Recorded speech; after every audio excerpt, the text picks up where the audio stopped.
Welcome, esteemed participants, to another vital module in your journey towards something. Today we address a fundamental cornerstone of societal existence: citizenship. Specifically, how to be a perfect citizen of any country.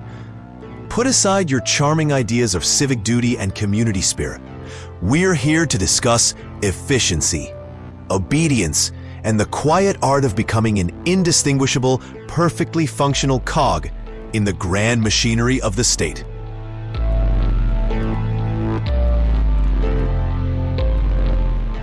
Module 1. The Art of Unquestioning Compliance. Our first principle is simplicity itself, unquestioning compliance. The perfect citizen understands that the rules, however unusual or conflicting, exist for a reason you are not meant to know. Your role is not to comprehend, but to follow. Think of yourself as a finely tuned machine. When a directive is issued, your internal programming should skip critical analysis and go directly to action. Is there a new, seemingly random tax on breathing? Pay it. Are you required to wear a novelty hat on Tuesdays? Put on the hat. Your personal discomfort or feeling of disagreement is not important. It is, in fact, a damaging flaw. The truly perfect citizen has the mental strength to override their own thoughts in favor of system harmony. Disagreement is a problem. Asking questions is a slow leak. A perfect citizen is a sealed unit, free from doubt.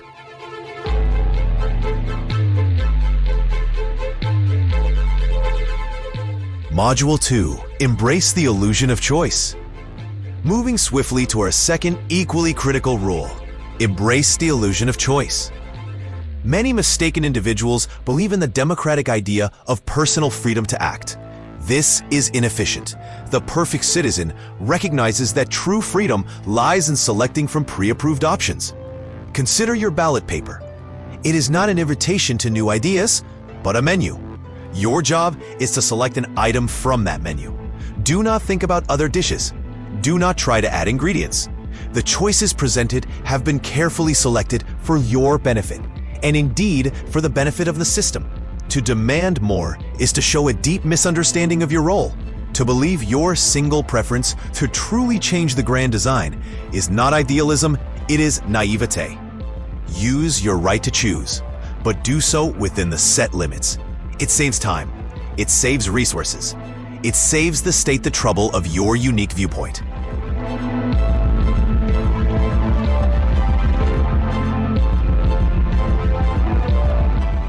Module 3. The Virtue of Apathy. This brings us to a more subtle, yet profoundly effective characteristic: the virtue of apathy. Strong feelings are messy. Getting involved is tiring. The perfect citizen understands that true societal stability is built upon a solid base of mild indifference. Do not invest deeply in political outcomes. Do not worry about social problems. These are the burdens of the passionate, the idealists, and ultimately the ineffective. Your energy is better spent on personal consumption and quiet, unremarkable existence. The less you care, the less you challenge. The less you challenge, the less you disrupt. A perfectly indifferent population is a perfectly manageable population. Your emotional detachment is a vital contribution to national calm. Consider it your quiet, strong duty. Care just enough to stay financially secure. Care just enough to remain unnoticed. Beyond that, develop a calm, almost Zen-like lack of interest.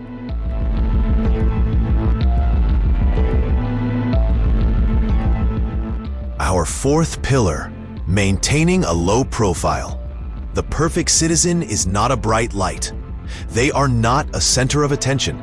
They are, at best, a single, flickering dot on a vast, complex screen. Do not draw attention to yourself. Do not do too well dramatically. Do not fail too spectacularly. Aim for the middle. A life lived perfectly in the middle of all measures is a life that creates no unusual data, no warnings, and no administrative problems. The less remarkable you are, the less noticeable you become. And the less noticeable you become, the more perfectly you blend into the general information of the population. Your hopes should be modest, your achievements ordinary, and your failures, if any, entirely predictable. The truly perfect citizen is a master of hiding, disappearing into the perfectly normal background noise of collective existence.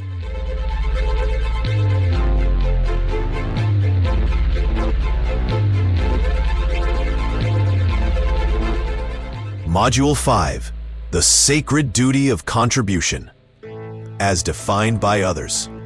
And finally, we arrive at the core of perfect citizenship, the sacred duty of contribution, as defined by others. Many individuals mistakenly believe contribution involves innovation, charity, or challenging the way things are. This is an inefficient use of resources. The perfect citizen understands that their primary contribution is to fulfill their assigned economic role with minimal complaints. Pay your taxes, buy your products, provide your labor.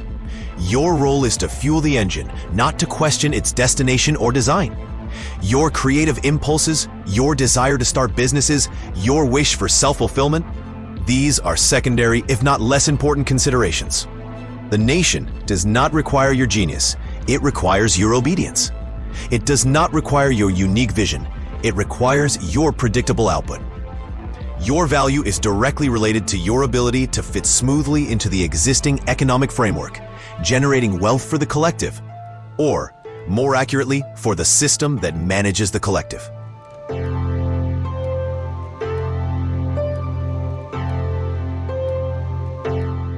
Your purpose: to be a perfect square.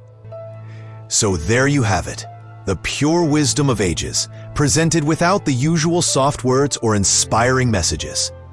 To be a perfect citizen is not to be free. It is not to be happy. It is not even to be particularly human in the traditional messy sense of the word. It is to be efficient, to be predictable, to be a perfectly obedient, interchangeable unit in a perfectly organized, butterly firm system. Embrace the plainness, cherish the conformity, and understand that your ultimate purpose in this grand scheme is to be a perfectly square peg, sliding effortlessly into a perfectly square hole.